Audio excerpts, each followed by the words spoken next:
Magazine de musique incontournable, Rock et Folk a aujourd'hui 50 ans et à cette occasion, un livre regroupe les archives photographiques du mensuel et nous raconte, sous la plume de deux grands spécialistes, Philippe Manœuvre et Christophe Quilliat, toute l'histoire du rock. Les temps forts de cette histoire avec Benoît Pichot.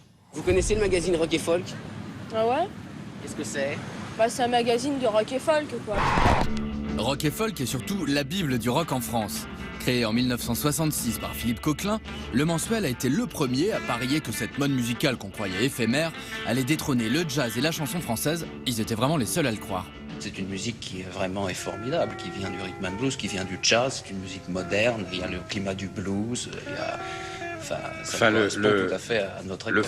50 ans après, Rock et Folk et les rockers sont toujours là. On refait cette histoire d'amour avec le journaliste et maintenant rédacteur en chef Philippe Manœuvre et l'auteur Christophe Quilliat qui sort un livre anniversaire. L'aventure commence en 1966 avec la première révolution rock. Les Stones sortent Aftermath, les Beatles Rubber Soul et on découvre un nouveau phénomène, le pas encore prix Nobel Bob Dylan. Le mensuel Jazzot décide de lui consacrer un hors-série qui deviendra Rock et Folk. Rock et Folk est construit autour de la personnalité de ce personnage incroyable qu'est Bob Dylan, qui est en couverture du numéro 0. Cette jeunesse désigne Bob Dylan comme son héros, comme quelqu'un qui va dire ce que nous on ressent tous et qui va dire les mots.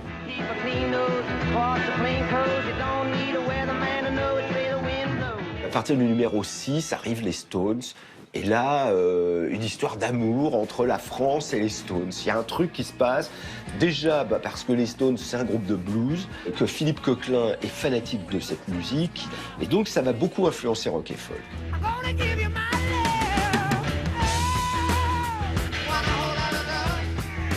Rock et Folk prend le contre-pied de la référence Yéyé Salut les copains et s'enflamme pour les Stones et Led Zeppelin.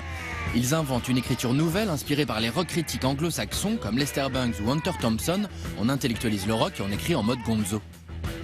Donc on voit arriver Philippe Paringot, le rédacteur chef adjoint des débuts, un garçon qui a les cheveux très très longs, qui fume à la chaîne, et qui a une vision rock, quoi. Il dit des trucs que personne d'autre ne dit. C'est quelqu'un qui vivait aussi les choses de l'intérieur, sans être musicien lui-même. Il était très apprécié des lecteurs parce qu'il avait à la fois une réflexion sur la musique, mais en même temps une écriture très poétique. Rock et Folk participent à la création des légendes du rock comme leur chouchou David Bowie, 23 fois en couve, un record.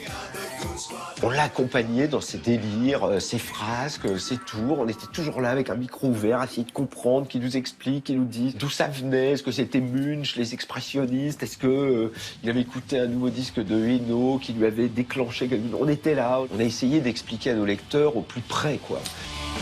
Dans les années 70, Rock et Folk suit l'évolution du rock, s'enflamme pour le punk des Sex Pistols et des Clash.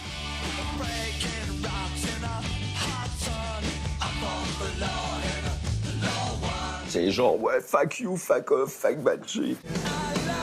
Puis pour la new wave de Cure et Simple Minds. Il y a un moment, une épiphanie, on ne sait plus qui mettre en couve, il y en a trop, quoi. À partir de 1982, là, il y a un assaut total sur tous les médias, vont ouvrir des rubriques rock, le Nouvel Obs, Elle.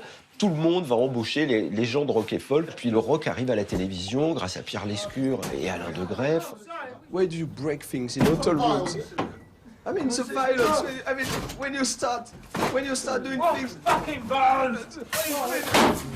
Les années 80, ça a été à la fois la décennie où le rock arrive au premier plan et en même temps où rock et folk souffre finalement, où la diffusion diminue parce que le rock devient un peu partout et le besoin, la légitimité, la nécessité de rock et folk se fait moins sentir.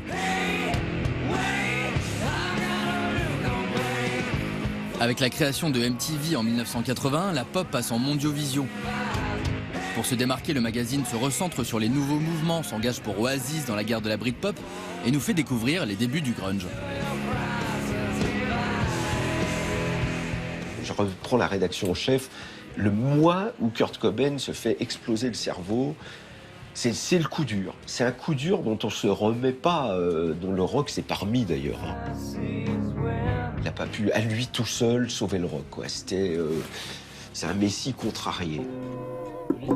Le rock s'est relevé quand même, mais a muté. Alors en 2016, elle est où la relève, Philman ? Moi, j'aime bien les Lemon Twigs.